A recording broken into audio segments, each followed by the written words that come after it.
God and His power, the end-time event, the journey to heaven and the New Jerusalem, the kingdom of God, cannot be explained fully by any living human being. No man can ever judge God's kingdom, as it is inaccessible by human thoughts or literal understanding. It is beyond imagination, beyond science, beyond everything humanity has ever tried to define. It exists outside the limits of time, space, and human reasoning. The kingdom of God has the most advanced technology, power, military, medicine, knowledge, wisdom, information system, intelligence, and protection beyond anything known to mankind. What humans call advancement today is only a tiny reflection of what already exists in heaven. Even the greatest human inventions are only fragments of a much greater intelligence that originates from God. The only supreme power in heaven is God, who sits on the throne. His authority is absolute. His presence fills everything. His angels are infinite, as the sand of the desert, each operating with purpose, precision, and perfect obedience. Imagine a system where nothing fails, a kingdom where no corruption exists, a reality where everything works in complete harmony. That is the kingdom of God. There is no sickness, no disease, no death. Everything is built to last forever. The replica of heaven, clear manifestation on earth. The high technology seen on earth is nothing compared to the wisdom of God. It is said that human advancement is 1,000,000 times lower than what exists in heaven. Humans cannot outsmart God, no matter how advanced they believe themselves to be. Earth is not the only occupied place in existence. There are realities beyond this world that humans are not aware of. There are systems, structures, and creations far greater than Earth, but hidden from human knowledge for a reason. God protects humanity from accessing certain knowledge and power. This is not limitation, it is protection, because there was a time in the past when knowledge was misused. Lucifer, once close to God, gained insight into divine wisdom.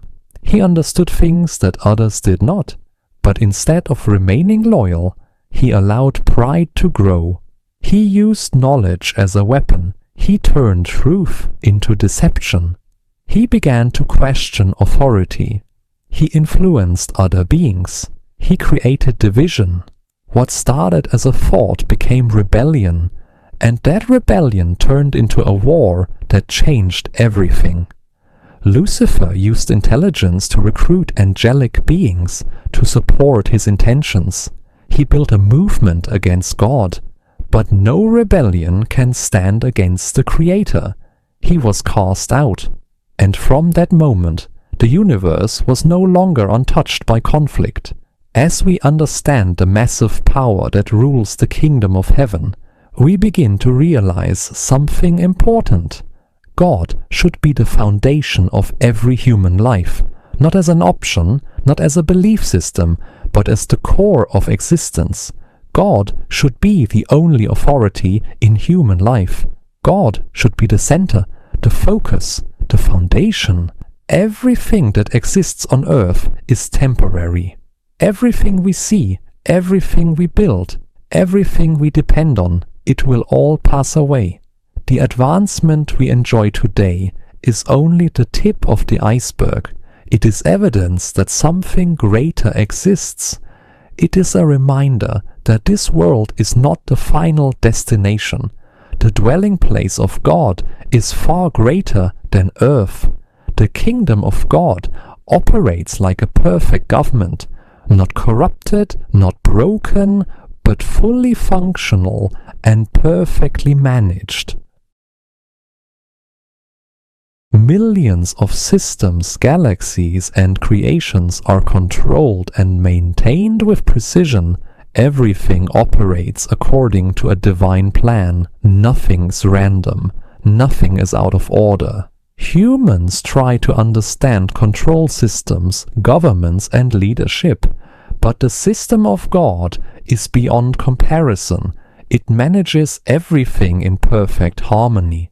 Try to believe the power in the kingdom of God. Everything we see on earth was inspired. Vehicles were inspired by movement in nature. Systems were inspired by patterns already created. Human innovation is not creation, it is discovery. All earthly systems exist because they are needed. In heaven, they are not. Medicine is needed on earth because the human body is not perfect. In heaven, there is no sickness, so medicine does not exist. Everything is designed to last forever.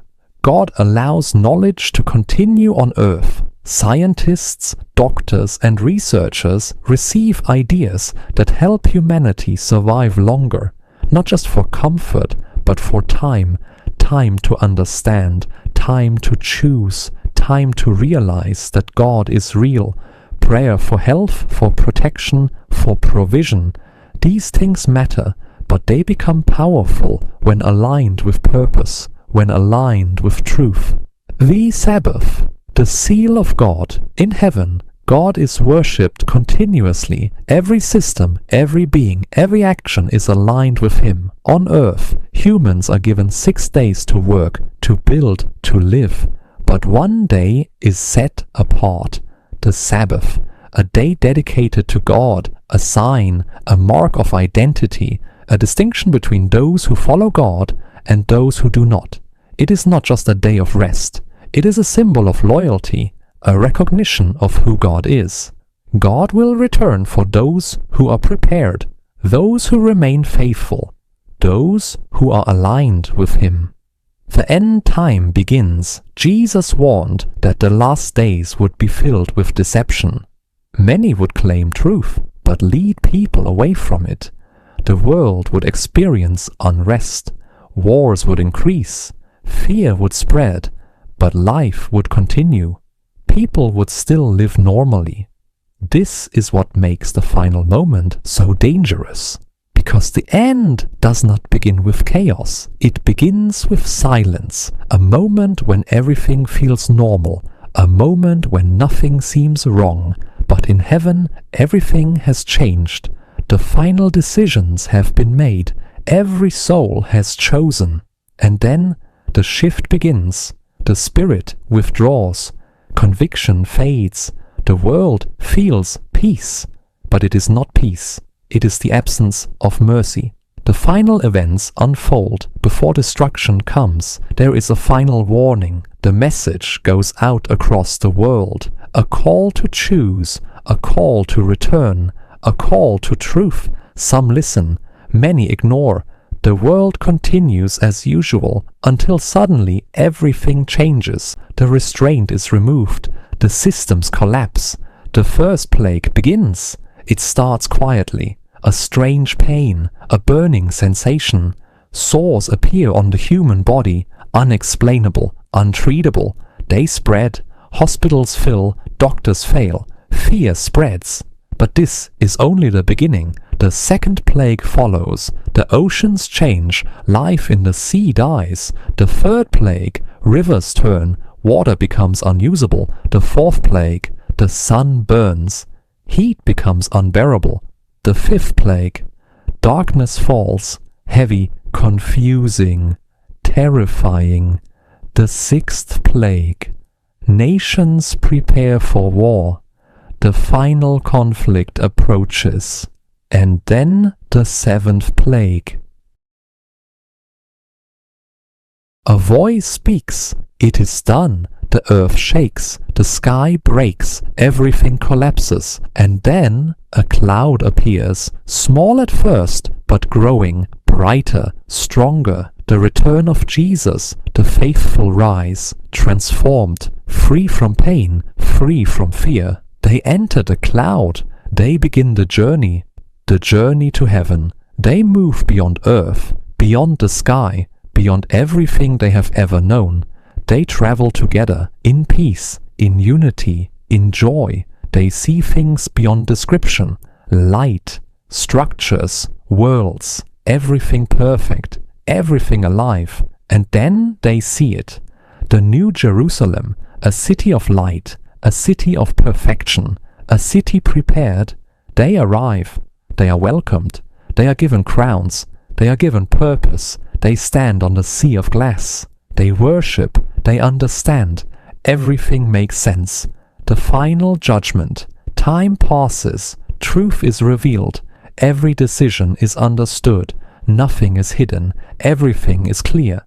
The final end of sin, the city descends, the earth is restored, the lost are raised, they see, they understand, but they do not change, a final rebellion, a final attempt, and then, fire, everything ends. Sin is destroyed. Forever. The new earth, a new beginning, a new world, no death, no pain, no fear. God lives among his people. Life continues forever. Peace without end. Everything restored. Everything perfect. And now, everything comes down to one question. Are you ready? The final events unfold. Cinematic expansion. As the world continues in what appears to be normalcy, something unseen begins to shift. There is no global announcement, no warning that people can recognize, no signal that appears on screens. Life continues, but beneath the surface, everything has already changed. The moment mercy closes is not loud, it is silent. People wake up the next day just like any other. They go to work, they scroll their phones, they make plans, they laugh, they argue, they dream. But something is missing, conviction is gone. The voice that once whispered, that once corrected, that once warned, it is no longer there. Sin no longer feels wrong. The world feels strangely peaceful. But it is not peace, it is the absence of mercy. And then, slowly, the first sign begins. A man notices a burning sensation on his skin. At first, it feels minor. He ignores it. But within hours, the pain grows sharper. The skin begins to swell. Sores begin to form. In another city, a woman experiences the same thing. Then another, and another. Within a day, hospitals begin to fill. Doctors examine patients, confused. Tests return nothing. No known infection, no pattern, no explanation. The sores worsen. They do not heal. They do not respond to treatment. Pain becomes constant, relentless. The first plague spreads across nations. The rich cannot escape it. The powerful cannot control it. The world begins to panic. Emergency systems activate. Governments release statements, but there are no answers, only fear. And before the world can recover, the second plague begins, the oceans. At first, fishermen notice something strange. The water looks different, thicker, darker. Then fish begin to float to the surface, dead. Not just a few, thousands, millions. Entire coastlines become filled with lifeless bodies. The water changes completely. The oceans become silent. No movement, no life. The smell spreads across continents. Trade collapses. Food supply chains fail. Panic deepens. And then the third plague follows. Rivers, lakes, streams. The sources of fresh water begin to change. Clear water becomes dark, undrinkable. Cities lose their supply. People search desperately. Bottled water disappears instantly. Violence begins to rise. Survival becomes the only focus. Humanity begins to realize this is not something that can be fixed. Then the fourth plague, the sun. The same sun that once gave life now becomes unbearable. Heat intensifies beyond anything recorded in history. The air itself feels heavy. Breathing becomes difficult. Crops burn in the fields. Food systems collapse completely. People hide, but there is no escape. The heat reaches everywhere, and still many refuse to change. Instead of turning back, anger grows stronger. Then the fifth plague. Darkness, not ordinary darkness, a thick, suffocating darkness. It spreads across entire regions. People cannot see, technology fails, power grids collapse, communication ends. People are left alone, in pain, in confusion, in fear. The darkness feels alive, heavy, oppressive, and the world begins to break mentally. Then the sixth plague, the final stage before the end. The great river dries up, barriers disappear, paths open for nations, leaders begin to move, armies prepare, a global gathering begins, not fully understood by humanity, but driven by forces beyond them. Deception reaches its peak.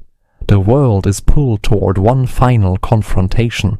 And then, the seventh plague.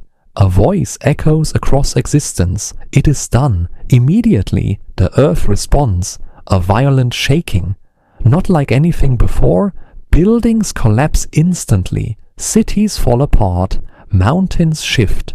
The ground itself becomes unstable. Lightning tears through the sky. Thunder shakes the atmosphere. Massive hailstones fall, each one destructive beyond measure. Everything breaks, everything falls, everything ends. And then, in the middle of chaos, a cloud appears, small, distant, but growing, brighter, stronger, more powerful. The light begins to push back the darkness, the atmosphere changes, people stop, they look up, and in that moment everything becomes clear. This is not natural, this is the return. Jesus appears in glory, in power, surrounded by light, surrounded by countless beings. The entire sky is filled.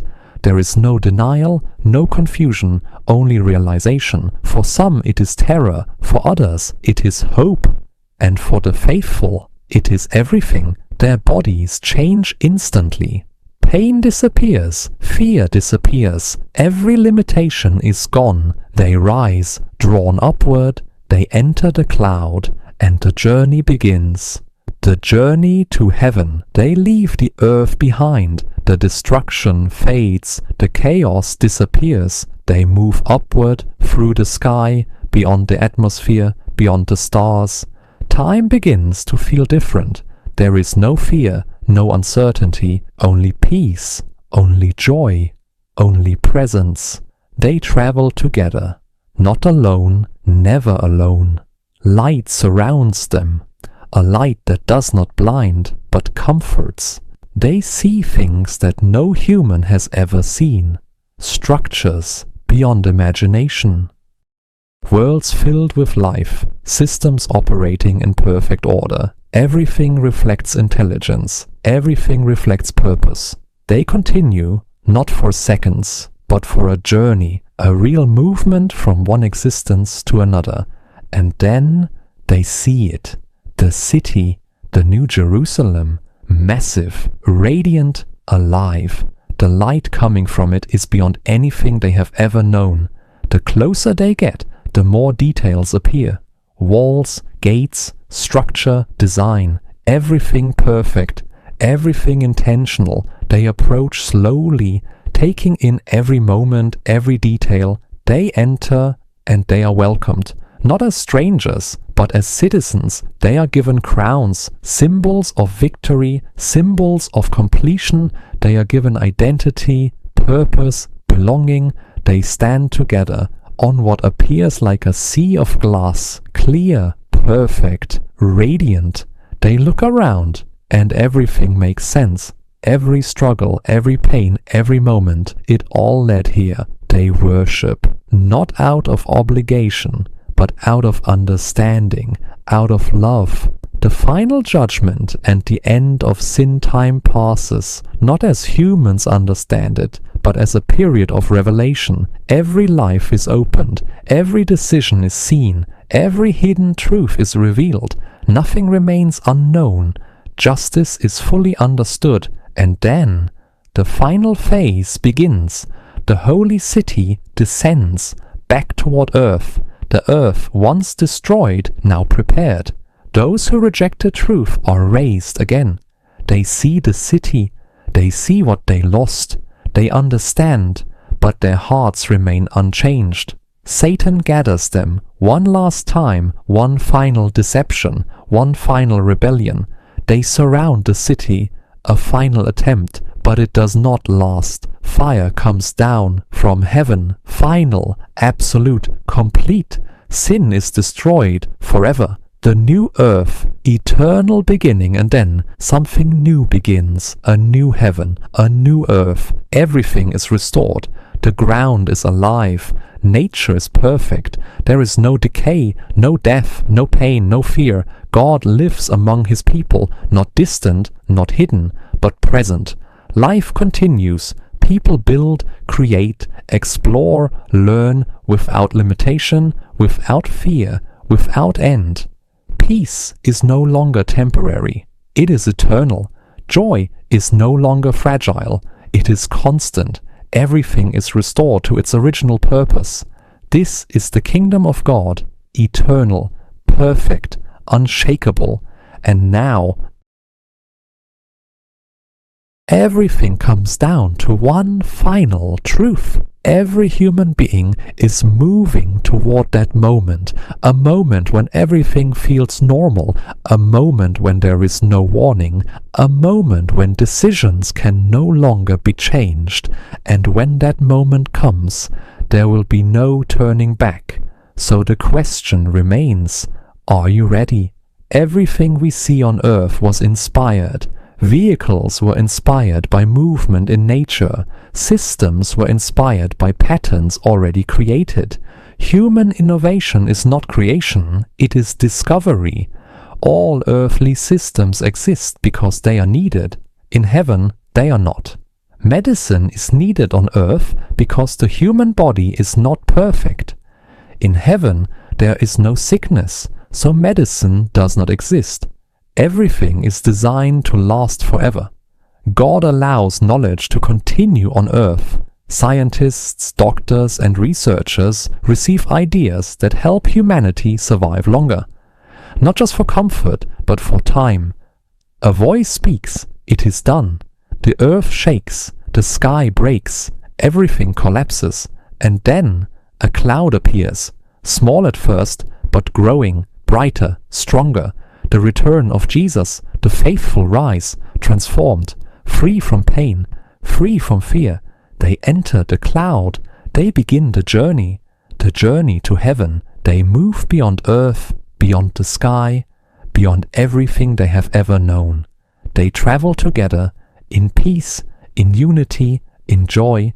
They see things beyond description, light, structures, worlds, everything perfect, everything alive. And then they see it, the New Jerusalem, a city of light, a city of perfection, a city prepared. They arrive, a new beginning, a new world, no death, no pain, no fear. God lives among his people. Life continues forever. Peace without end, everything restored, everything perfect. And now, everything comes down to one question. Are you ready